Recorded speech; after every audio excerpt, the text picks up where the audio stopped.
I'm now going to turn to Minister Nicolás Ducoté for his views. And I would like you to, in addition to everything that you might have in mind, Minister, I would like you to particularly talk about,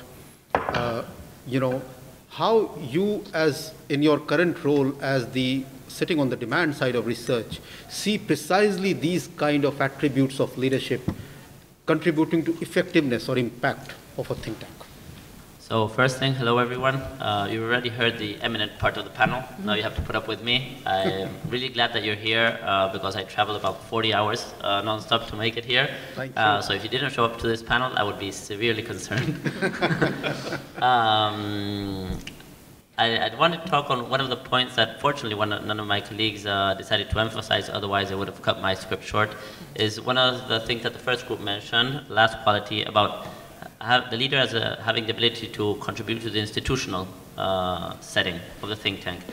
And I want to emphasize that side in my part of the engagement with you, because unlike being the leader of other kinds of organizations, the leader of government agency, the leader of a company, or the leader of NGO of activists, I think there are certain things that the think tank leader has to sort of more specifically work on, either developing within his organization or developing for herself or himself. The way I see the sort of a takeaway thing that I found very useful in my own life in 10 years as an executive director of a think tank is the importance of developing and building a strong institutional infrastructure. And by this I mean putting energy where researchers don't traditionally want to put energy, which is things that have to do with fundraising, things that have to do with adequate policies and processes, with the rules of engagement that we set for ourselves, both to keep standards in our research and to ensure impact when we communicate. How do we do the team building exercises? How do we develop? We heard in the 3 sets of tables the importance of the vision. I would hold that with a sort of question mark. I'm not very strong for thinking that the vision of the organization has to be a one-man or one-woman show. I really think that it's generates much more commitment when they come out of strategic processes that involve much of the leadership as the leadership of the organization, a set of 4, 5, 8, 10 people that might be running the different departments of the think tank, rather than the sole individual Lone Ranger going out there and telling us where we're all heading. I think the leader has to walk the talk of what is important in the institutional arrangement of the organization. This is, he has to go out and fundraise, or she has to go out and fundraise. They have to go out and communicate effectively and do the media rounds and try to put out the name of the organization above their own names. Leaders, I think, have to make their efforts to comply to the rules that they can easily change. But then again, we're trying to build institutions that will transcend the time that some of us or most of us are in office within the organization. I found it very useful to be clear about what kind of contracts I was making, or the organization was making, between the leadership and the other staff in the organization. And the basic contract, I think, is an adequate contract for think tank people, is a contract where you want to bring people on board who are passionate about changing something in the world, in their communities, be it through research or through advocacy. And you want to ensure that they get the best resources available so that you can give them the tools they need to work. This is either goes from salary to access to databases to access to good team people in their groups. You want to give them communication skills or communication abilities. If they have them, great, and you just need to nurture them and make them even better.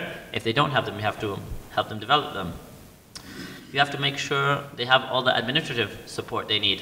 So we're just mentioning a case where I've seen, in my think tank experience, I've been I've weighed things on putting lots of our resources into, I won't call it administrative, but I would call it institutional arrangements. I would say we spend about 30% of our budget goes into things that relate to adequate policies, processes, administration, communication, fundraising, not content, not education or healthcare, but rather how are we the best and most effective fundraisers, how are we good at communicating, how are we good at setting up partnerships. And so I think it's part of the leader of a think tank's job to worry about those things that usually researchers don't worry enough about, and that the policy advocates don't worry enough about.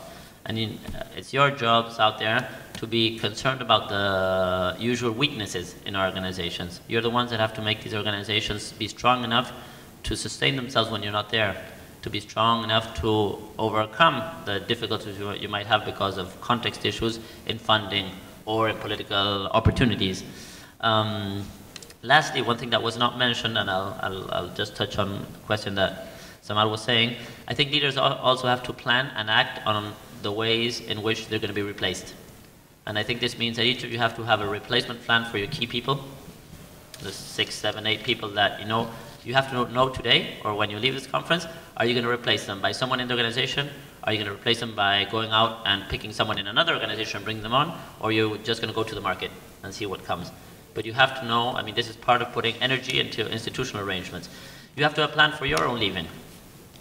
We cannot have leaders staying, 20 or 30 years in organizations if we expect them to improve. And so again, plan on leaving if you can. Try even leaving for a period of time, 2 months, 3 months, and test the organization's ability to make decisions and to go. And lastly, put an adequate amount of energy into the part of the process of influencing policy that you don't run, which is what happens within the state or within the political environment.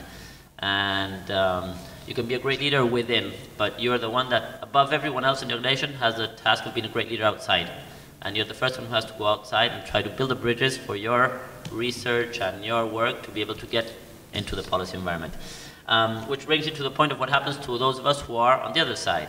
So first problem I have as a vice minister, which is my job, is that I have a huge conflict of interest because I've been working with every single think tank in Argentina before, and so now I'm in government and I also want to hire these people, and so they're saying, oh, he's hiring all his friends. So how do I get about that? So here I am calling, so most of my job has been calling on to other ministers and saying, hey, you should be hiring or talking to, this organization or the other, just so I'm not signing a paycheck at the end of the day, but I'm doing really the advocates' work from within government of showing how they could move their agendas with much more effectiveness if they bring the outside talent that think tanks usually have. What are the concerns that I usually get from my peers in government about working with think tanks? It's that your research times take too long, the rigor that you want to put into analyzing a policy decision. Okay, in 4 weeks we have to vote on how are we going to change the formula of the electoral system, and so we go to the think tanks that work on electoral systems or institutional development, and they say, oh, we have to run some samples and we have to do this and that, and it'll take us, 10 weeks. Well, we don't have some 10 weeks. The vote is coming up in 4 weeks. And what's the transaction you can do between the analytical rigor you want in your work and the timeliness of your policy? In 10 weeks, the decision will be made, and your ability to influence is very slight. So that's one concern. The second is the difficulty of sometimes bringing think tanks on board into working with government because of all the fears of being politicized or becoming, too attached to a government official or a government department. So again, how do you ensure that you give the thing as a government contractor or let's say counterpart, how do you ensure that you give the think tank the comfort so that they will be able to criticize you? And at the same time, you have to sort of manage that criticism because you have to turn around and you have a boss that's the president or, the chief of government. And so they're saying, oh, you're bringing these people on board that are criticizing us. So how do you try to get a formula where, okay, do your 20 or 30% of criticism, and let's do the 60 or 70% of work that can be constructive in the areas where we want to influence policy making. So I'll cut it short at that since my time is over, and we'll leave the other comments that I have for the question time or engagement.